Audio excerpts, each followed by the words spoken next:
ನ್ಯೂಸ್ಗೆ ಸ್ವಾಗತ. ನಾನು ಲಕ್ಷ್ಮಿ. ನೋಡೋಣ ಬನ್ನಿ ಇವತ್ತಿನ ಪ್ರಮುಖ ಸುದ್ದಿಗಳನ್ನು.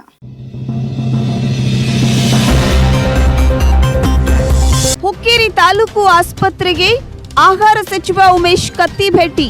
ಕೊರೋನಾ ಸೋಂಕಿತರಿಗೆ ಆಕ್ಸಿಜನ್ ಮತ್ತು ಬೆಡ್ಗಳ ವ್ಯವಸ್ಥೆಯ ಬಗ್ಗೆ ಪಡೆದ್ರು ಮಾಹಿತಿ. ಹೆಚ್ಚುವರಿ ಬೆಡ್ಗಳ ವ್ಯವಸ್ಥೆ ಮಾಡಿಕೊಳ್ಳುವಂತೆ ನೀಡಿದ್ರು ಸಲಹೆ. ಇದು Satyam news big impact. Ugar Covid ಸೆಂಟರ್ಗೆ ದಿಢೀರ್ ಭೇಟಿ ನೀಡಿದ ಚಿಕ್ಕೋಡಿ ಸಂಸದ ಅಣ್ಣಾ ಸಾಹೇಬ್ ಜೊಲ್ಲೆ ಅಲ್ಲಿನ ವ್ಯವಸ್ಥೆಯ ಬಗ್ಗೆ ನಡೆಸಿದ್ರು ಪರಿಶೀಲನೆ. ಜನತಾ ಕರ್ಫ್ಯೂನಿಂದ ಕಂಟ್ರೋಲ್ಗೆ ಬರದ ಕೊರೋನಾ ತಡೆಗೆ ಲಾಕ್ಡೌನ್ ಅನಿವಾರ್ಯ. ಕುಷ್ಟಗಿ ತಾಲೂಕು ಆಸ್ಪತ್ರೆಗೆ ಭೇಟಿ ನೀಡಿ ಪರಿಶೀಲನೆ ನಡೆಸಿದ ಸಚಿವ ಬಿಸಿ ಪಾಟೀಲ್. ರಾಯಭಾಗದ 20 ದೇವಸ್ಥಾನಗಳಲ್ಲಿ ಅಗ್ನಿಹೋತ್ರ. ಬೆಳಗಾವಿಯ ಹುಕ್ಕೇರಿ ಹಿರೇಮಠದ ಶ್ರೀಗಳ ಆದೇಶದಂತೆ ಅಗ್ನಿಹೋತ್ರದ ಮಾಹಿತಿ ನೀಡಿ ಮಾಡುವ ವಿಧಾನ ತಿಳಿಸಿದ ಚಂದ್ರಶೇಖರ ಶಿವಾಚಾರ್ಯ ಶ್ರೀಗಳು. ಯರಗಟ್ಟಿ ತಾಲೂಕಿನ ಮುಗುಳಿಹಾಳ ಗ್ರಾಮದಲ್ಲಿ ಗ್ರಾಮ ಪಂಚಾಯತ್ ವತಿಯಿಂದ ಸನ್ 2021-22ನೇ ಸಾಲಿನಲ್ಲಿ MGNRGO ಯೋಜನೆಯಡಿಯಲ್ಲಿ ಮುಗುಳಿಹಾಳ ಗ್ರಾಮದಲ್ಲಿ ಗೋಕಟ್ಟೆ ನಿರ್ಮಿಸಲು ಭೂಮಿ ಪೂಜೆಯನ್ನು ಗ್ರಾಮ ಪಂಚಾಯತ್ ಅಧ್ಯಕ್ಷರು ನೆರವೇರಿಸಿದರು. ಯರಗಟ್ಟಿ ತಾಲೂಕಿನ ಮುಗಳಿಹಾಳ ಗ್ರಾಮದಲ್ಲಿ ಗ್ರಾಮ ಪಂಚಾಯಿತಿ ವತಿಯಿಂದ ಸನ್ 2021-22ನೇ ಸಾಲಿನಲ್ಲಿ MGNRGO ಯೋಜನೆ ಅಡಿಯಲ್ಲಿ ಮುಗಳಿಹಾಳ ಗ್ರಾಮದಲ್ಲಿ ಗೋಕಟ್ಟೆ ನಿರ್ಮಿಸಲು ಭೂಮಿ ಪೂಜೆಯನ್ನ ಗ್ರಾಮ ಪಂಚಾಯಿತಿ ಅಧ್ಯಕ್ಷರು ನೆರವೇರಿಸಿದರು. ಗ್ರಾಮ ಪಂಚಾಯಿತಿ ಅಭಿವೃದ್ಧಿ ಅಧಿಕಾರಿ ಅಮಿತ್ ನಾಯಕ್ ಮಾತನಾಡಿ, ಸುಮಾರು 350 ಜನ ಕಾರ್ಮಿಕರು ಗ್ರಾಮ ಪಂಚಾಯಿತಿ ವ್ಯಾಪ್ತಿಯ ಹಳ್ಳಿಗಳಾದ ಮುಗಳಿಹಾಳ, ದಾಸನಾಳ್, ಮೆಳ್ಳಿಕೇರಿಯ ಕೂಲಿ ಕಾರ್ಮಿಕರು ಬರುತ್ತಿದ್ದಾರೆ. ಈ ಗೋಕಟ್ಟೆ ನಿರ್ಮಾಣವನ್ನ ಸುಮಾರು 9.30 ಲಕ್ಷ ರೂಪಾಯಿಗಳ ವೆಚ್ಚದಲ್ಲಿ ನಿರ್ಮಿಸಲಾಗುತ್ತಿದೆ. ನಮ್ಮ ಗ್ರಾಮ ಪಂಚಾಯಿತಿ ವ್ಯಾಪ್ತಿಯಲ್ಲಿ ಬರುವ ಹಳ್ಳಿಗಳಿಗೆ ಕುಂದು ಕೊರತೆ ಬಾರದಂತೆ ನೋಡಿಕೊಳ್ಳುತ್ತೇನೆ. ಆದ್ದರಿಂದ ಎಲ್ಲಾ ಜನತೆಗೆ ನಮಗೆ ಸಹಕಾರ ಕೊಡಬೇಕು ಮತ್ತು ಕೋವಿಡ್ ಜೊತೆಗೆ ಬದುಕುವುದನ್ನ ಕಲಿಯಬೇಕು ಎಂದು ಸಾಕಷ್ಟು ಬಾರಿ ತಿಳಿಸಿದ್ದೇನೆ. ಈ ಮಹಾಮಾರಿ ಕೊರೋನಾವನ್ನ ಹೊಡೆದೋಡಿಸೋಣ ಎಂದು ಅಭಿವೃದ್ಧಿ ಅಧಿಕಾರಿ ತಿಳಿಸಿದ್ರು. ಗ್ರಾಮ ಪಂಚಾಯಿತಿ ಸದಸ್ಯರಾದ ನಾಗಪ್ಪ ಪುಂಜಿ ಮಾತನಾಡಿ, ಕಡ್ಡಾಯವಾಗಿ ಎಲ್ಲರೂ ಮಾಸ್ಕ್ ಧರಿಸಬೇಕು. ಯಾರೂ ಮಾಸ್ಕ್ ಹಾಕಿಕೊಳ್ಳುವುದಿಲ್ಲವೋ ಅಂಥವರನ್ನ ಕೆಲಸಕ್ಕೆ ಸೇರಿಸಿಕೊಳ್ಳಬಾರದೆಂದು ತಿಳಿಸಿದ್ರು. ಈ ಸಂದರ್ಭದಲ್ಲಿ ಗ್ರಾಮ ಪಂಚಾಯಿತಿ ಉಪಾಧ್ಯಕ್ಷರು ಬಸವರಾಜ್ ಮಾಯಣ್ಣವರ್, ಸದಸ್ಯರಾದ ಅಶೋಕ್ ಪಟ್ಟಣ್ ಶೆಟ್ಟಿ, ನಾಗಪ್ಪ ಪುಂಜಿ, ರಾಮನಗೌಡ ಗಂಗರೆಡ್ಡಿ, ಪದ್ಮಾವತಿ ಮೂರ್ಗಟ್ಟಿ, ಪಾರವ್ವ ದಳವಾಯಿ, ಉದ್ದವ್ವ ಪೂಜೇರಿ ಮತ್ತಿತರರು ಉಪಸ್ಥಿತರಿದ್ದರು.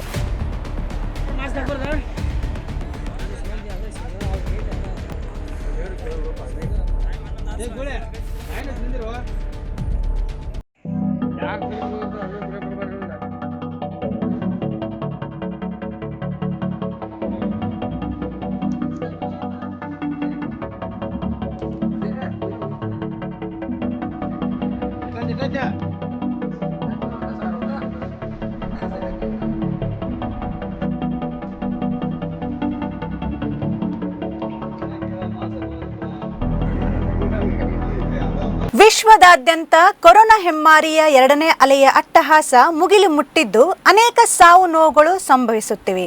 ಇದನ್ನರಿತ ಬೆಳಗಾವಿಯ ಸರ್ವಲೋಕ ಸೇವಾ ಫೌಂಡೇಶನ್ ವತಿಯಿಂದ ವಿವಿಧೆಡೆಗೆ ಕೆಲಸ ಮಾಡುವ ಕಟ್ಟಡ ಕಾರ್ಮಿಕರಿಗೆ ಮಾಸ್ಕ್ ವಿತರಿಸಿ ಕೊರೋನಾ ಬಗ್ಗೆ ಜಾಗೃತಿ ಮೂಡಿಸಿದರು.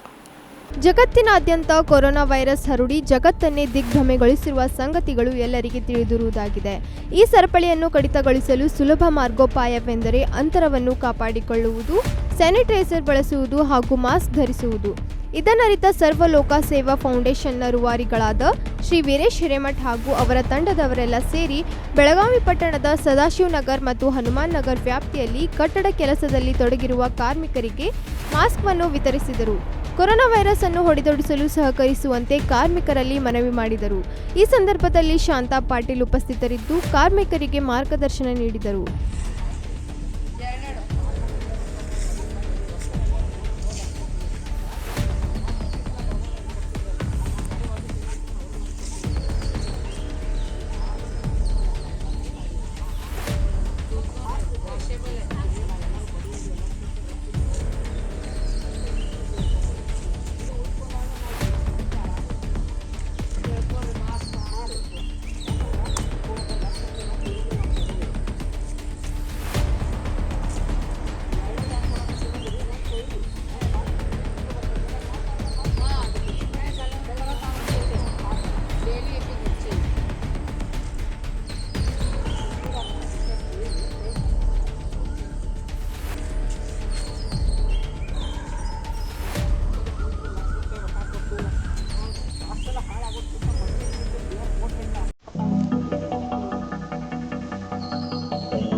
ವಿಜಯಪುರ ಜಿಲ್ಲೆಯ ಇಂಡಿ ಪಟ್ಟಣದಲ್ಲಿ ಪತ್ರಿಕಾ ವಿತರಕರಿಗೆ ಪ್ರಾಣ ಸ್ನೇಹಿತರ ಬಳಗದ ವತಿಯಿಂದ ಮಾಸ್ಕ್, ಸ್ಯಾನಿಟೈಸರ್ ಮತ್ತು ಹ್ಯಾಂಡ್ ಗ್ಲೌಸ್ ವಿತರಿಸಲಾಯಿತು. ಸ್ನೇಹಿತರ ಬಳಗ ಕಾರ್ಯ ಪ್ರಶಂಸನೀಯವಾಗಿದೆ. ವಿಜಯಪುರ ಜಿಲ್ಲೆ ಇಂಡಿ ಪಟ್ಟಣದಲ್ಲಿ ಪ್ರಾಣ ಸ್ನೇಹಿತರ ಬಳಗದ ವತಿಯಿಂದ ಪತ್ರಿಕಾ ವಿತರಕರಿಗೆ ಮಾಸ್ಕ್, ಸ್ಯಾನಿಟೈಸರ್ ಮತ್ತು ಹ್ಯಾಂಡ್ ಗ್ಲೌಸ್ ವಿತರಿಸಲಾಯಿತು. ಪ್ರಾಣ ಸ್ನೇಹಿತರ ಬಳಗದ ನಾಗರಾಜ್ ದಶವಂತ್, ಶಿವು ಬಿಸನಾಳ್, ಅವಿನಾಶ್ ಬಗಲಿ, ಸಂಕೇತ್ ಜೋಶಿ ಅವರು ಯಾರೂ ಕೂಡ ಈ ಪತ್ರಿಕಾ ವಿತರಕರಿಗಾಗಲಿ ಪತ್ರಿಕಾ ಏಜೆಂಟರ ಕಡೆಗೆ ಗಮನ ಹರಿಸಿರಲಿಲ್ಲ. ಆದರೆ ಪ್ರಾಣ ಸ್ನೇಹಿತರ ಬಳಗದವರು ಮನೆ ಮನೆಗಳಿಗೆ ತೆರಳಿ ಪತ್ರಿಕೆಗಳನ್ನು ಅಲೆದಾಡಿ ಹಂಚುವಂತಹ ದಿನಚರಿ ಕಾರ್ಯವನ್ನು ಗಮನಿಸಿ ಕೊರೋನಾದಿಂದ ರಕ್ಷಿಸಿಕೊಳ್ಳಲು ಪತ್ರಿಕಾ ವಿತರಕರಿಗೆ ಮಾಸ್ಕ್, ಸ್ಯಾನಿಟೈಸರ್, ಹ್ಯಾಂಡ್ ಗ್ಲೌಸ್ ವಿತರಣೆ ಮಾಡಿದರು. ಸ್ನೇಹಿತರ ಬಳಗದ ಕಾರ್ಯ ಶ್ಲಾಘನೀಯವಾಗಿದೆ. 19 ಎರಡನೇ ಅಲೆ ಈ ದೇಶದಲ್ಲಿ ವ್ಯಾಪಕವಾಗಿ ಹರಡಿ ಜನ ಸಂಕುಲನ ಅತ್ಯಂತ ಸಂಕಷ್ಟದ ಪರಿಸ್ಥಿತಿಯನ್ನು ಎದುರಿಸ್ತಾ ಇದ್ದಾರೆ. ಈ ಸಂದರ್ಭದಲ್ಲಿ ನಮ್ಮ ನಗರದಲ್ಲಿ ಸಹಿತ ಅನೇಕ ಸಾವು ನೋವುಗಳನ್ನು ನಾವು ನೋಡಿದ್ದೀವಿ. ಅದಕ್ಕಾಗಿ ದಿನಪತ್ರಿಕೆಗಳನ್ನು ಹಂಚುವ ಈ ನಮ್ಮ ಬಾಲಕರ ಸುರಕ್ಷತೆಗಾಗಿ ಪ್ರಾಣ ಸ್ನೇಹಿತರ ಗೆಳೆಯರ ಬಳಗದ ವತಿಯಿಂದ ಇಂದು ನಾವು ಅವರಿಗೆ ಮಾಸ್ಕ್ ಹಾಗೂ ಹ್ಯಾಂಡ್ ಗ್ಲೌಸ್ ಹಾಗೂ ಸ್ಯಾನಿಟೈಸರನ್ನು ನಾವೆಲ್ಲರೂ ಕೂಡಿ ನಾಗರಾಜ್ ದಶವಂತ್ ಅವರಾಗಲಿ, ಶಿವಕುಮಾರ್ ಬಿಸ್ನಾಳ್ ಅವರು, ಸಂಕೇತ್ ಜೋಶಿ, ನಮ್ಮೆಲ್ಲ ಪ್ರಾಣ ಸ್ನೇಹಿತರ ಗೆಳೆಯರ ಬಳಗದವರು ಇನ್ನೂ ಕೆಲವೊಬ್ಬರು ಬರಬೇಕಾಗಿತ್ತು. ಆದರೆ ಬಂದಿಲ್ಲ ಅವರು ಕೆಲವು ಕಾರಣಗಳಿಂದ. ಅದಕ್ಕೆ ಅವರ ಸುರಕ್ಷತೆಗಾಗಿ ನಾವು ಇವತ್ತು ಅದನ್ನು ವಿತರಣೆ ಮಾಡಿದ್ದೀವಿ.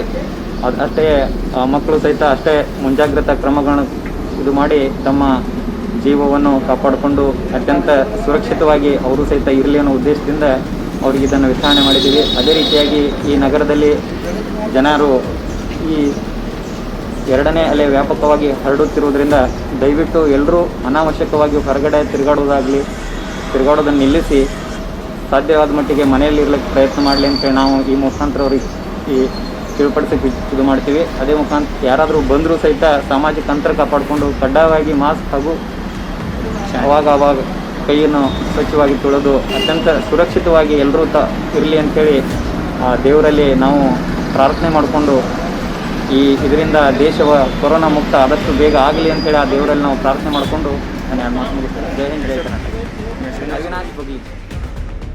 ಸತ್ಯಂ ನ್ಯೂಸ್ ವರದಿಗೆ ಎಚ್ಚೆತ್ತುಕೊಂಡ ಚಿಕ್ಕೋಡಿ ಸಂಸದ್ ಅಣ್ಣಾ ಸಾಹೇಬ್ ಜೊಲ್ಲೆಯವರು ಉಗಾರ್ ಕೋವಿಡ್ ಕೇರ್ ಸೆಂಟರ್ಗೆ ಭೇಟಿ ನೀಡಿ ಅಲ್ಲಿನ ವ್ಯವಸ್ಥೆಯ ಬಗ್ಗೆ ಪರಿಶೀಲನೆ ನಡೆಸಿದರು. ಅಲ್ಲಿನ ಸಮಸ್ಯೆಗಳ ಬಗ್ಗೆ ವೈದ್ಯಾಧಿಕಾರಿ ಡಾಕ್ಟರ್ ವೀಣಾ ಲೋಕೂರ್ ಅವರು ಸಂಸದರಿಗೆ ಮಾಹಿತಿ ನೀಡಿದರು. ಇದು ಸತ್ಯಂ ನ್ಯೂಸ್ ಇಂಪ್ಯಾಕ್ಟ್. ಸತ್ಯಂ ನ್ಯೂಸ್ ಸುದ್ದಿಗೆ ಎಚ್ಚೆತ್ತುಕೊಂಡ ಸಂಸದ ಅಣ್ಣಾ ಸಾಹೇಬ್ ಜೊಲ್ಲೆ ಅವರು ಉಗಾರ್ ಕೋವಿಡ್ ಸೆಂಟರ್ಗೆ ದಿಢೀರ್ನೆ ಭೇಟಿ ನೀಡಿ ಅಲ್ಲಿನ ವ್ಯವಸ್ಥೆಯ ಬಗ್ಗೆ ಪರಿಶೀಲನೆ ನಡೆಸಿದ್ರು. ಈ ವೇಳೆ ಮಾತನಾಡಿದ ಅವರು, ಕೋವಿಡ್ ಮಹಾಮಾರಿ ಎಲ್ಲೆಡೆ ಹೆಮ್ಮರವಾಗಿ ಹಬ್ಬುತ್ತಿದೆ. ಹೊಸದಾಗಿ ಪ್ರಾರಂಭಿಸಿದ ಉಗಾರ್ ಮತ್ತಿತರ ಸೆಂಟರ್ಗಳಿಗೆ ಕೋವಿಡ್ ರೋಗಿಗಳು ಉಪಚಾರ ಪಡೆದುಕೊಳ್ಳಬಹುದು. ಆದರೆ ಇಲ್ಲಿಗೆ ಆಗಮಿಸುವ ರೋಗಿಗಳು ಎದೆಯ ಎಕ್ಸ್ರೇ ಪ್ರಮಾಣ ಪತ್ರ ತೆಗೆದುಕೊಂಡು ಬಂದರೆ ನಿರ್ದಿಷ್ಟವಾಗಿ ಉಪಚಾರ ನೀಡಲು ಸಾಧ್ಯವಾಗುತ್ತದೆ ಎಂದು ಹೇಳಿ ವೈದ್ಯಾಧಿಕಾರಿ ಡಾಕ್ಟರ್ ವೀಣಾ ಲೋಕೂರ್ ಇವರು ಕೆಲ ಸಮಸ್ಯೆಗಳ ಬಗ್ಗೆ ಮಾಹಿತಿ ನೀಡಿದರು. ಇದನ್ನು ಆಲಿಸಿದ ಸಂಸದರು ಎಲ್ಲರಿಗೂ ಸಹಕರಿಸುವಂತೆ ಮನವಿ ಮಾಡಿದರು. ಸಂಸದರಿಗೆ ಚಿಕ್ಕೋಡಿ ಲೋಕಸಭಾ ಕ್ಷೇತ್ರ ವ್ಯಾಪ್ತಿಯಲ್ಲಿ ಕೋವಿಡ್ ರೋಗಿಗಳ ಸಂಖ್ಯೆಗಳ ಬಗ್ಗೆ ವಿಚಾರಿಸಿದಾಗ ನಿರ್ದಿಷ್ಟ ಮಾಹಿತಿ ಇಲ್ಲ ಎಂದು ಹೇಳಿ ಸರ್ಕಾರಿ ಅಧಿಕಾರಿಗಳ ಮಾಹಿತಿ ಮತ್ತು ಖಾಸಗಿ ಆಸ್ಪತ್ರೆಗಳಲ್ಲಿ ಉಪಚಾರ ಪಡೆದುಕೊಳ್ಳುತ್ತಿರುವ ರೋಗಿಗಳ ಸಂಖ್ಯೆ ಬೇರೆ ಬೇರೆಯಾಗಿದೆ ಎಂದರು. ಆಕ್ಸಿಜನ್ ಪೂರೈಕೆ ಬಗ್ಗೆ ವಿಚಾರಿಸಿದಾಗ ಸದ್ಯಕ್ಕೆ ಆಕ್ಸಿಜನ್ ಕೊರತೆ ಇದೆ ಎಂದರು. ಮಂಗಸುಳಿಯಲ್ಲಿ ಆಕ್ಸಿಜನ್ ಪ್ಲಾಂಟ್ ಪ್ರಾರಂಭಿಸಲಾಗಿದ್ದು ಸರಿಯಾಗಿ ನಡೆಸಲು ಅಧಿಕಾರಿಗಳು ಹರಸಾಹಸ ಪಡುತ್ತಿದ್ದಾರೆ ಎಂದು ಸಂಸದರು ಹೇಳಿದರು. ಆಹಾರ ಸಚಿವ ಉಮೇಶ್ ಕತ್ತಿ ಅವರು ಹುಕ್ಕೇರಿಯ ಸಾರ್ವಜನಿಕ ಆಸ್ಪತ್ರೆಗೆ ಭೇಟಿ ನೀಡಿ ಕೊರೋನಾ ರೋಗಿಗಳಿಗೆ ಆಕ್ಸಿಜನ್ ಹಾಗೂ ಬೆಡ್ ವ್ಯವಸ್ಥೆಯ ಬಗ್ಗೆ ಮಾಹಿತಿ ಪಡೆದರು ಹಾಗೂ ಇನ್ನೂ ಹೆಚ್ಚುವರಿ ಬೆಡ್ಗಳ ವ್ಯವಸ್ಥೆ ಮಾಡಿಕೊಳ್ಳುವಂತೆ ಸಲಹೆ ನೀಡಿದರು. ಆಹಾರ ಸಚಿವ ಉಮೇಶ್ ಕತ್ತಿ ಅವರು ಇಂದು ಮಧ್ಯಾಹ್ನ ಹುಕ್ಕೇರಿಯ ಸಾರ್ವಜನಿಕ ಆಸ್ಪತ್ರೆಗೆ ಭೇಟಿ ನೀಡಿದರು.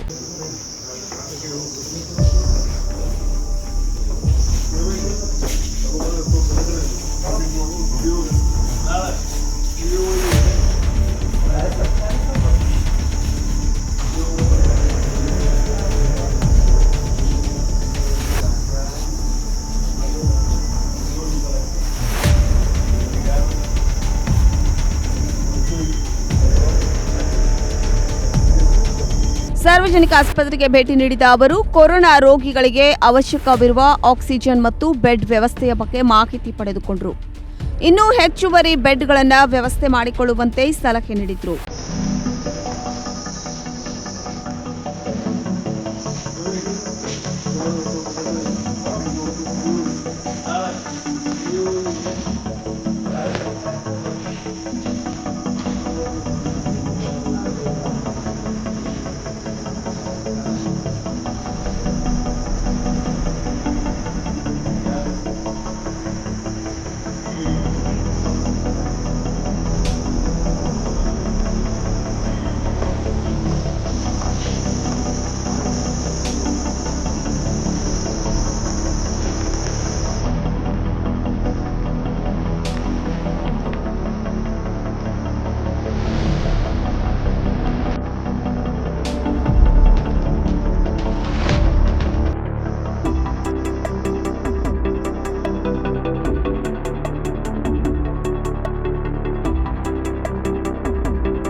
ನಾಗೇಂದ್ರಿ ಸರ್ ನೋವು ನಾಗೇಂದ್ರ ಇದು ಬುದ್ಧಿ ಹೇಳಿದ್ರೆ ಹೇಗೆ ಯಾರು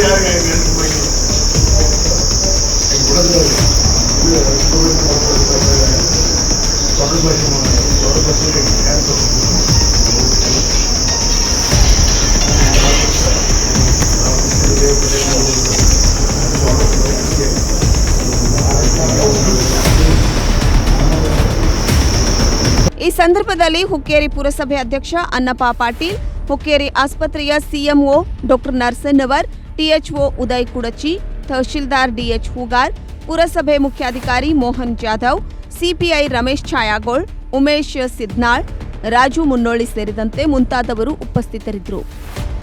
ಮಹಾಲಿಂಗ್ ಪಾಟೀಲ್, ಸತ್ಯಂ ನ್ಯೂಸ್, ಹುಕ್ಕೇರಿ. ಜನತಾ ಕರ್ಫ್ಯೂ ಪರಿಣಾಮಕಾರಿಯಾಗದ ಹಿನ್ನೆಲೆಯಲ್ಲಿ ಪರಿಸ್ಥಿತಿ ಕೈಮೀರಿ ಹೋಗುತ್ತಿದೆ. ಕೊರೋನಾ ತಡೆಗಟ್ಟಲು ಲಾಕ್ಡೌನ್ ಅನಿವಾರ್ಯವಾಗಿದೆ ಎಂದು ಕುಷ್ಟಗಿಯಲ್ಲಿ ಕೃಷಿ ಸಚಿವ ಬಿಸಿ ಪಾಟೀಲ್ ಹೇಳಿದರು. ಜನತಾ ಕರ್ಫ್ಯೂ ಪರಿಣಾಮಕಾರಿಯಾಗದ ಹಿನ್ನೆಲೆ ಪರಿಸ್ಥಿತಿ ಕೈಮೀರಿ ಹೋಗುತ್ತಿದೆ. ಹೀಗಾಗಿ ಲಾಕ್ಡೌನ್ ಅನಿವಾರ್ಯವಾಗಿದೆ ಎಂದು ಕೃಷಿ ಸಚಿವ ಬಿಸಿ ಪಾಟೀಲ್ ತಿಳಿಸಿದರು. ಕುಷ್ಟಗಿ ತಾಲೂಕು ಆಸ್ಪತ್ರೆಯ ಕೋವಿಡ್ ಕೇರ್ ಸೆಂಟರ್ಗೆ ಭೇಟಿ ನೀಡಿದ ಸಚಿವರು ಪರಿಶೀಲನೆ ನಡೆಸಿದರು. ಕುಷ್ಟಗಿಯ ಕೋವಿಡ್ ಕೇರ್ ಸೆಂಟರ್ನಲ್ಲಿ 42 ಬೆಡ್ಗಳಿದ್ದು 36 ರೋಗಿಗಳು ದಾಖಲಾಗಿದ್ದಾರೆ. ಸದ್ಯ 6 ಬೆಡ್ಗಳು ಖಾಲಿ ಇವೆ. ಇಲ್ಲಿ ಇನ್ನೂ 20 ಬೆಡ್ಗಳನ್ನು ವಿಸ್ತರಿಸಲಾಗುತ್ತಿದೆ. ಅಲ್ಲದೆ ಕುಷ್ಟಗಿ ವಿದ್ಯಾರ್ಥಿ ನಿಲಯಗಳಲ್ಲಿ 150, ತಾವರ್ಗೇರಾದಲ್ಲಿ 30 ಬೆಡ್ಗಳ ವ್ಯವಸ್ಥೆಯನ್ನು ಮಾಡಲಾಗಿದೆ. ಕುಷ್ಟಗಿ ತಾಲೂಕು ಆಸ್ಪತ್ರೆಗೆ ಕೊಪ್ಪಳದಿಂದ ಫಿಜಿಸಿಯನ್ ನಿಯೋಜಿಸಲಾಗುತ್ತಿದೆ. ಅನಸ್ಥೇಸಿಯಾ ವೈದ್ಯ ಅಮಾನತಾಗಿದ್ದು ಪುನರ್ ನೇಮಕ ಮಾಡಿಕೊಳ್ಳಲಾಗುವುದು ಎಂದರು. ಕುಷ್ಟಗಿ ಡಿಸಿಎಚ್ಸಿನಲ್ಲಿ ಇಂದು 2 ಮೃತಪಟ್ಟಿದ್ದಾರೆ. ಒಬ್ಬರಿಗೆ 95 ವರ್ಷ, ಇನ್ನೊಬ್ಬರಿಗೆ ಕೋವಿಡ್ ಜೊತೆಗೆ ಗಂಟಲು ಕ್ಯಾನ್ಸರ್ ಸಹ ಇತ್ತು ಎಂದರು.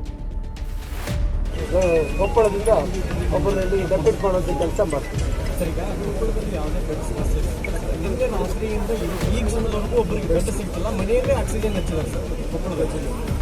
ಕೊಪ್ಪಳದಲ್ಲಿ ಬೆಡ್ ಫುಲ್ ಆಗಿತ್ತು. ಉಳಿದಂಥ ಕಡೆ ಇಲ್ಲೇ ಕಳಿಸ್ತಾ ಇದ್ವಿ. ನಿನ್ನೆ ಕುಷ್ಟಗಿ ಎಲ್ಲ ಕಡೆ ಕಳಿಸ್ತಾ ಇದ್ವಿ. ಈಗ ಸಪೋಸ್ ಅಲ್ಲೇನಾದ್ರು ಬೇಕಂತ ಹೇಳಿದ್ರೆ ಇಲ್ಲಿಗೆ ನಾವು ಶಿಫ್ಟ್ ಮಾಡಲಿಕ್ಕೂ ಕೂಡ ವ್ಯವಸ್ಥೆ ಮಾಡಿದ್ದೇವೆ. ಈಗ ಜಿಲ್ಲೆ ಎಲ್ಲ ಒಂದು ಯೂನಿಟ್ ನಮ್ಮದು ಎಲ್ಲೆಲ್ಲಿ ಈಗ ಮಾಡ್ತಾ ಇದ್ದೇವೆ. ಎಲ್ಲಿ ಖಾಲಿ ಇರ್ತಾವೆ ಅಲ್ಲಿ ಕಳಿಸ್ಕೊಡ್ತೀವಿ. ಏನು ಬೇಕೋ ಅದು ಕೊಡ್ತೀವಿ. ನಮ್ಮ ಸಂಪರ್ಕ ಮಾಡಲಿ, ನಮ್ಮ ಜಿಲ್ಲಾಧಿಕಾರಿಗಳ ಸಂಪರ್ಕ ಮಾಡಲಿ, ಅದೇನಿದ್ರು ಮಾಡಲಿಕ್ಕೆ ನಾವು ಸಿದ್ಧವಾಗಿದ್ದೀವಿ. ಲಾಕ್ಡೌನ್ ಅನಿವಾರ್ಯ, ಯಾಕೆಂದರೆ ಪರಿಸ್ಥಿತಿ ಕೈ ತಪ್ಪಿ ಹೋಗ್ತಾ ಇದೆ.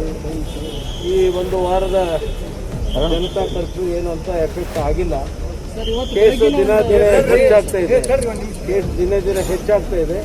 ಇಂಥ ಸಂದರ್ಭದಲ್ಲಿ ಲಾಕ್ಡೌನ್ ಅನಿವಾರ್ಯತೆ ಇದೆ. ಮಾಡಬೇಕು ಅಂತ ಹೇಳಿ ನಾನು ನನ್ನ ಅನಿಸಿಕೆಯನ್ನು ವ್ಯಕ್ತಪಡಿಸ್ತೇನೆ. ಬೆಳಗ್ಗೆನೇ ಹೌದು, ಒಂದು ದಿನ 95 ಇಯರ್ಸ್ ಆಗಿದೆ. ಒಬ್ಬರು 95 ವರ್ಷ ಆಗಿತ್ತು. ಅವರು ಏಜು ಮತ್ತು ಕೋವಿಡ್ ಎಫೆಕ್ಟ್ ಸ್ಯಾಚುರೇಷನ್ 36ಕ್ಕಿಂತ ಕಡಿಮೆ ಹೋಗಿ ಏನೇ ಡಾಕ್ಟ್ರು ಪ್ರಯತ್ನ ಮಾಡಿದ್ರು ಅದು ಬಳಸೋಕ್ಕಾಗಿಲ್ಲ. ಹಾಗೆ ಇನ್ನೊಂದು ಗಂಟಲು ಕ್ಯಾನ್ಸರ್ ಇದೆ, ಅದ್ರ ಜೊತೆಗೆ ಕೋವಿಡ್ ಕೂಡ ಎಫೆಕ್ಟ್ ಆಗಿದೆ, 2 ಡೆತ್ ಆಗಿದೆ. ಬೆಳಗಾವಿ ಜಿಲ್ಲೆಯ ಸವದತ್ತಿ ತಾಲೂಕಿನ ಮುರುಗೋಡ್ ಗ್ರಾಮದಲ್ಲಿ ಪೊಲೀಸರು ಮಾಸ್ಕ್ ಇಲ್ಲದೆ ತಿರುಗಾಡುತ್ತಿದ್ದ ಜನರನ್ನು ತಡೆದು ಕಟ್ಟುನಿಟ್ಟಿನ ಕ್ರಮ ಕೈಗೊಂಡರು ಹಾಗೂ ಕೊರೋನಾ ಮಹಾಮಾರಿಯ ಬಗ್ಗೆ ತಿಳಿ ಹೇಳಿದರು.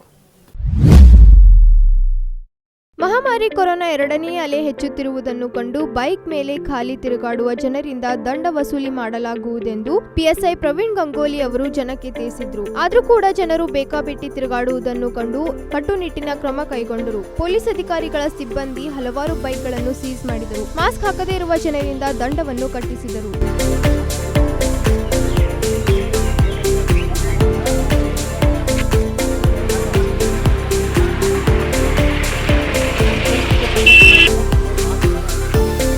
ಸೋಮಲಿಂಗ್ ಭೂವಿ, ಸತ್ಯಂ ಟಿವಿ, ಬೈಲೊಂಗಲ್.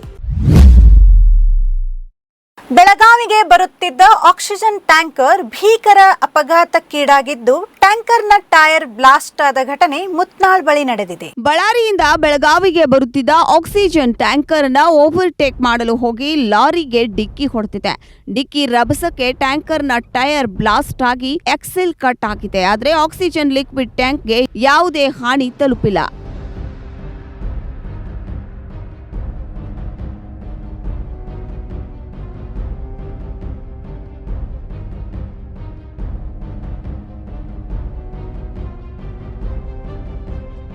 ಹಿರೇಬಾಗೇವಾಡಿ ಪೊಲೀಸ್ ಠಾಣಾ ವ್ಯಾಪ್ತಿಯಲ್ಲಿ ಈ ಒಂದು ಅಪಘಾತ ಸಂಭವಿಸಿದೆ. ಬೆಳಗಾವಿಯ ಹುಕ್ಕೇರಿ ಹಿರೇಮಠದ ಶ್ರೀ ಚಂದ್ರಶೇಖರ ಶಿವಾಚಾರ್ಯ ಸ್ವಾಮೀಜಿಯವರು ರಾಯಬಾಗ್ ಹುಕ್ಕೇರಿ ಹಿರೇಮಠದ ಶಾಖೆಗೆ ಭೇಟಿ ನೀಡಿ ರಾಯಬಾಗ್ ನಗರದ 20 ದೇವಸ್ಥಾನಗಳಿಗೆ ಅಗ್ನಿಹೋತ್ರ ಕಿಟ್ ಅನ್ನು ನೀಡಿ ಅದರ ಬಗ್ಗೆ ಮಾಹಿತಿಯನ್ನು ನೀಡಿದರು. ಬೆಳಗಾವಿ ಹುಕ್ಕೇರಿ ಹಿರೇಮಠದ ಚಂದ್ರಶೇಖರ ಶಿವಾಚಾರ್ಯ ಮಹಾಸ್ವಾಮೀಜಿಗಳು ರಾಯಬಾಗ್ ತಮ್ಮ ಶಾಖಾ ಮಠದಲ್ಲಿ ರಾಯಬಾಗದ 20 ದೇವಸ್ಥಾನಗಳಲ್ಲಿ ಅಗ್ನಿಹೋತ್ರವನ್ನು ಮಾಡಲು ಆದೇಶಿಸಿ ಅಗ್ನಿಹೋತ್ರದ ಮಾಹಿತಿ ನೀಡಿ ಮಾಡುವ ವಿಧಾನವನ್ನು ತಿಳಿಸಿಕೊಟ್ಟರು. ಈ ಸಂದರ್ಭದಲ್ಲಿ ಮಾತನಾಡಿದ ಶ್ರೀಗಳು, ಇಂದು ವಾತಾವರಣ ಕಲುಷಿತವಾಗಿದೆ, ಜನ ಭಯಭೀತರಾಗಿದ್ದಾರೆ. ಈ ಸಂದರ್ಭದಲ್ಲಿ ನಾವೆಲ್ಲರೂ ಕೂಡ ಧೈರ್ಯದಿಂದ ಇರಬೇಕು. ಅಗ್ನಿಹೋತ್ರವನ್ನು ಮಾಡುವುದರಿಂದ ಪ್ರಕೃತಿ ಶುದ್ಧವಾಗುತ್ತದೆ, ಕೊರೋನಾದಿಂದಲೂ ಕೂಡ ಮುಕ್ತಿಯನ್ನು ಪಡೆಯಬಹುದು ಎಂದು ಹೇಳಿದ ಶ್ರೀಗಳು, ಮುಖ್ಯಮಂತ್ರಿಗಳಾದ BS ಯಡಿಯೂರಪ್ಪನವರು ಕೂಡ ಇದರ ಬಗ್ಗೆ ಆಸಕ್ತಿಯನ್ನು ವಹಿಸಿದ್ದಾರೆ. ಹಾಗೆಯೇ ಮುಜರಾಯಿ ಇಲಾಖೆ ಸಚಿವರಾದ ಕೋಟ್ ಶ್ರೀನಿವಾಸ್ ಪೂಜಾರಿ ಅವರು ಕೂಡ ಆಸಕ್ತಿಯನ್ನು ವಹಿಸಿದ್ದು ಅಭಿಮಾನದ ಸಂಗತಿ ಎಂದರು. ಪಂಚತತ್ವಾದಿ ನಾಯಕ ಪಂಚಬ್ರಹ್ಮಮಯ ನವಮಿ ಪಂಚಾಚಾರ್ಯ ಜಗದ್ಗುರು ಪ್ರಾತಸ್ಮರಣೀಯ ಗುರುದೇವರನ್ನ ಸ್ಮರಣೆ ಮಾಡ್ಕೊಳ್ತಾ ತಂದೆ ಪುರುಷಾಂತನಲ್ಲಿ ಮಾತೆ ಅನ್ನಪೂರ್ಣೆಯಲ್ಲಿ ಭಕ್ತಿಯ ನಮಸ್ಕಾರವನ್ನು ಸಲ್ಲಿಸಿ ಹುಕ್ಕೇರಿ ಹಿರೇಮಠ ರಾಯಬಾಗ್ ಶಾಖೆಯಲ್ಲಿ ಇವತ್ತೊಂದು ವಿಶೇಷವಾಗಿರುವಂತಹ ಕಾರ್ಯಕ್ರಮವನ್ನು ಹಮ್ಮಿಕೊಂಡಿದೆ. ಬಹುಶಃ ಕಳೆದ ವರ್ಷದಿಂದಲೂ 2020 ಮಾರ್ಚ್ 14ರಿಂದ ನಮ್ಮ ಜನ ತುಂಬಾ ನೋವಿನಲ್ಲಿದ್ದಾರೆ. ಕರೋನಾ ಅನ್ನುವ ಹೆಮ್ಮಾರಿ. ಬಹುಶಃ ಈ ಕರೋನಾದಿಂದ ಬಹಳಷ್ಟು ಜನ ಸಾಯ್ತಾ ಇದ್ದಾರೋ ಗೊತ್ತಿಲ್ಲ, ಆದ್ರೆ ಭಯದಿಂದ ಸಾಯ್ಲಿಕ್ಕೆ ಹೊಂದಿದ್ದಾರೆ. ಈ ಭಯವನ್ನ ಹೊಡೆದೋಡಿಸಬೇಕು, ಮತ್ತೆ ಈ ವೈರಸ್ ಅನ್ನು ತಡೆಗಟ್ಟಬೇಕು ಅಂತಂದ್ರೆ ಒಂದೇ ಒಂದು ಉಪಾಯ, ಗಾಳಿಯನ್ನ ಶುದ್ಧ ಮಾಡುವುದು. ಇದನ್ನು ಮಾಡಬೇಕಾಗಿತ್ತು ಅಂತಂದ್ರೆ ನಮ್ಮ ಹಿಂದಿನವರೆಲ್ಲರೂ ಕೂಡ ಸೂರ್ಯೋದಯ ಮತ್ತು ಸೂರ್ಯಾಸ್ತ ಸಮಯದಲ್ಲಿ ಅಗ್ನಿಹೋತ್ರವನ್ನ ಮಾಡ್ತಾ ಇದ್ರು. ಅಗ್ನಿಹೋತ್ರವನ್ನ ಸೂರ್ಯೋದಯ ಮತ್ತು ಸೂರ್ಯಾಸ್ತ ಸಮಯದಲ್ಲಿ ಮಾಡಿದ್ರೆ ಖಂಡಿತವಾಗಿಯೂ ಎಂತ ವೈರಸ್ ಅನ್ನು ಕೂಡ ತಡೆಗಟ್ಟಬಹುದು. ಇದನ್ನ ನಾವು ಪ್ರಾಕ್ಟಿಕಲ್ ಮಾಡಿ ಕೂಡ ಆಗಿದೆ. ಈಗ ಕಳೆದ ತಿಂಗಳು ಈ ಕರ್ನಾಟಕದ ಮುಖ್ಯಮಂತ್ರಿ BS ಯಡಿಯೂರಪ್ಪನವರು ಬೆಳಗಾವಿ ಹುಕ್ಕೇರಿ ಹಿರೇಮಠಕ್ಕೆ ಭೇಟಿ ಕೊಟ್ಟಾಗ ಅವ್ರಿಗೂ ಕೂಡ ನಾವು ಇದನ್ನೇ ಹೇಳಿದೀವಿ, ಇದನ್ನ ನೀವು ಇಡೀ ರಾಜ್ಯದ ತುಂಬಾ ಜಾರಿಗೆ ತರಬೇಕು, ಅಗ್ನಿಹೋತ್ರವನ್ನ ಎಲ್ಲಾ ದೇವಸ್ಥಾನಗಳಲ್ಲಿ ಮಾಡಿಸ್ಬೇಕು ಅಂದಾಗ ಅವರು ಕೂಡ ಅದನ್ನ ಮಾಡ್ಲಿಕ್ಕೆ ಬಹಳ ಉತ್ಸುಕರಾಗಿ ಎಲ್ಲಾ ಕಡೆ ಹೇಳಿದ್ದಾರೆ. ಮುಜರಾಯಿ ಸಚಿವರಾಗಿರ್ತಕ್ಕಂಥ ಕೋಟಾ ಶ್ರೀನಿವಾಸ್ ಪೂಜಾರಿ ಅವರು ಕೂಡ ಇದರ ಬಗ್ಗೆ ಆಸಕ್ತಿಯನ್ನು ವಹಿಸಿದ್ದಾರೆ. ಇದು ಕೇವಲ ಸರ್ಕಾರ ಮಾಡಲಿ ಅಂತ ಹೇಳಿ ನಾವು ಕುತ್ಕೊಳ್ಳೋದು ಬೇಡ ಅನ್ಕೊಂಡು ಹುಕ್ಕೇರಿ ಹಿರೇಮಠದ ವತಿಯಿಂದ ಈಗ ಬೆಳಗಾವಿಯಲ್ಲಿ ಅನೇಕ ದೇವಸ್ಥಾನಗಳಲ್ಲಿ ಕೊಟ್ಟಿದ್ದೀವಿ. ಇವತ್ತು ಧುರೀಂದ್ರರಾಗಿರ್ತಕ್ಕಂಥ ಅರುಣ್ ಐಹೊಳೆಯವರ ವಿಶೇಷ ಆಸಕ್ತಿಯಿಂದ ನಾವು ಈ ನಗರದ ಸುಮಾರು 20 ದೇವಸ್ಥಾನಗಳಿಗೆ ಅಗ್ನಿಹೋತ್ರ ಕಿಟ್ ಅನ್ನು ನೀಡಿ ಅವರಿಗೆ ಮಾರ್ಗದರ್ಶನ ಮಾಡತಕ್ಕಂಥ ಕೆಲಸವನ್ನ ಮಾಡ್ತಾ ಇದ್ದೀವಿ. ರಾಯಬಾಗದ ಶಾಸಕರಾದ ದುರ್ಯೋಧನ್ ಐಹೊಳೆ ಅವರು ನಮ್ಮ ಕ್ಷೇತ್ರದಲ್ಲಿಯೂ ಈ ಕಾರ್ಯವಾಗುತ್ತಿರುವುದು ಸಂತಸ ಎಂದರು. ಬಿಜೆಪಿಯ ಯುವ ಧುರೀಣ ಅರುಣ್ ಐಹೊಳೆ ಅವರು ಮಾತನಾಡಿ, ಹುಕ್ಕೇರಿ ಶ್ರೀಗಳು ಎಂದರೆ ಸಾಮಾಜಿಕ ವ್ಯವಸ್ಥೆಗೆ ಸ್ಪಂದಿಸುವಂತವರು. ಈಗಾಗಲೇ ಪ್ಲಾಸ್ಟಿಕ್ ಮುಕ್ತ ಭಾರತ ಅಭಿಯಾನ, ಗುಬ್ಬಿಗೂಡುಗಳ ವಿತರಣೆ ಮತ್ತು ಅನೇಕ ಸಾಮಾಜಿಕ ಕಾರ್ಯವನ್ನು ಮಾಡುವುದರ ಜೊತೆಗೆ ಜನರಿಗೆ ಅನುಕೂಲವಾಗುವ ಅಗ್ನಿಹೋತ್ರವನ್ನು ನಮ್ಮ ನಗರದಲ್ಲಿ ಕೂಡ ಮಾಡುತ್ತಿರುವುದು ಸಂತಸ ತಂದಿದೆ ಎಂದರು. ಇವತ್ತು ದಿವಸ ಅಗ್ನಿಹೋತ್ರವನ್ನು ಮಾಡುವುದನ್ನು ಅಪ್ಪಾಜಿಯವರು ಎಲ್ಲ ಶಾಸಕರಿಗೆ ಮನವರಿಕೆಯನ್ನು ಮಾಡಿಕೊಟ್ಟಿದ್ದಾರೆ. ಅದಕ್ಕೆ ಸುಮಾರು ಇವತ್ತಿನ ದಿವಸ 20 ಜನ ಅರ್ಚಕರಿಗೆ ಅಗ್ನಿಹೋತ್ರ ಯಾವ ರೀತಿ ಮಾಡಬೇಕು, ಅಗ್ನಿಹೋತ್ರದಿಂದ ಏನು ಉಪಯೋಗ ಆಗ್ತೈತೆ ಅನ್ನೋದನ್ನ ಅಪ್ಪಾಜಿಯವರು ಎಲ್ಲರಿಗೂ ತಿಳಿಸಿದ್ದಾರೆ. ಅದಕ್ಕೆ ಎಲ್ಲ ಅರ್ಚಕರಿಗೂ ಮತ್ತೊಮ್ಮೆ ವಿನಂತಿ ಮಾಡ್ಕೊತನು, ದಯವಿಟ್ಟು ಈ ಕೊಟ್ಟಂಥ ಅಗ್ನಿಹೋತ್ರನ ಪ್ರತಿನಿತ್ಯ ಬೆಳಿಗ್ಗೆ ಹಾಗೂ ಸಾಯಂಕಾಲ ಅಗ್ನಿಹೋತ್ರವನ್ನು ಮಾಡುವುದರಿಂದ ಈ ಮಹಾಮಾರಿ ಕೊರೋನಾ ರೋಗವನ್ನು ಹೊರಸಲಿಕ್ಕೆ ಸಾಧ್ಯ ಆಗ್ತದೆ ಅಂತ ತಿಳ್ಕೊಂಡ ಇದೊಂದು ಅಗ್ನಿಹೋತ್ರವನ್ನು ನಾವು ರಾಯಬಾಗ್ ಮಠದ ವತಿಯಿಂದ ಚಾಲನೆ ಮಾಡಿದ್ದೆವು. ಅದಕ್ಕೆ ಸಮಸ್ತ ರಾಯಬಾಗ ಕ್ಷೇತ್ರದ ಹಾಗೂ ರಾಜ್ಯದ ಎಲ್ಲ ಜನಪ್ರತಿನಿಧಿಗಳಿಗೆ ವಿನಂತಿ ಮಾಡ್ಕೊತನು, ಇದೊಂದು ಮಹಾಮಾರಿ ಕೊರೋನಾ ರೋಗ, ಇದು 2ನೇ ಅಲೆ ಸ್ಟಾರ್ಟ್ ಆಗೈತಿ. ಅದಕ್ಕೆ ಯಾರೂ ಭಯಪಡಬೇಕಾಗಿಲ್ಲ. ಪ್ರತಿಯೊಬ್ಬರು ಮಾಸ್ಕನ್ನು ಹಾಕೊಂಡ ಡಿಸ್ಟೆನ್ಸ್ ಮೇಂಟೈನ್ ಮಾಡಿರಿ. ದಯವಿಟ್ಟು ಇವನ್ನ ಪಾಲನೆ ಮಾಡಬೇಕು. ಯಾಕಂದ್ರೆ ಇದರಿಂದ ನಿಮ್ಮ ಹಿಂದ ಕುಟುಂಬ ಜವಾಬ್ದಾರಿ ಭಾಳ ಇರ್ತೈತಿ. ಅದಕ್ಕೆ ಪ್ರತಿಯೊಬ್ಬರು ಈಗ ಅರ್ಚಕರು ಸ್ಟಾರ್ಟ್ ಮಾಡ್ಯವು, ಇದನ್ನ ದಿನನಿತ್ಯ ಮನೆಯಲ್ಲೂ ಎಲ್ಲರೂ ಮಾಡಿದ್ರೆ ಭಾಳ ಒಳ್ಳೇದಂತ ನಾ ಇವತ್ತಿನ ದಿವಸ ಹೇಳಕ್ಕೆ ಇಷ್ಟಪಡ್ತೀನಿ. ಅದಕ್ಕೆ ಸಮಸ್ತ ರಾಯಬಾಗ್ ಮತಕ್ಷೇತ್ರ ಹಾಗೂ ರಾಜ್ಯದ ಎಲ್ಲ ಜನತೆಗೆ ನಾ ವಿನಂತಿ ಮಾಡ್ಕೊತೀನಿ, ಯಾರು ಎದುರಾಕ್ ಹೋಗ್ಬೇಡ್ರಿ. ಅಪ್ಪಾಜಿ ಅವ್ರ ಆಶೀರ್ವಾದ ಐತಿ, ನಿಮ್ಮ ತಾಯಿ ತಂದೆ ಗುರುವರ ಆಶೀರ್ವಾದ ಐತಿ.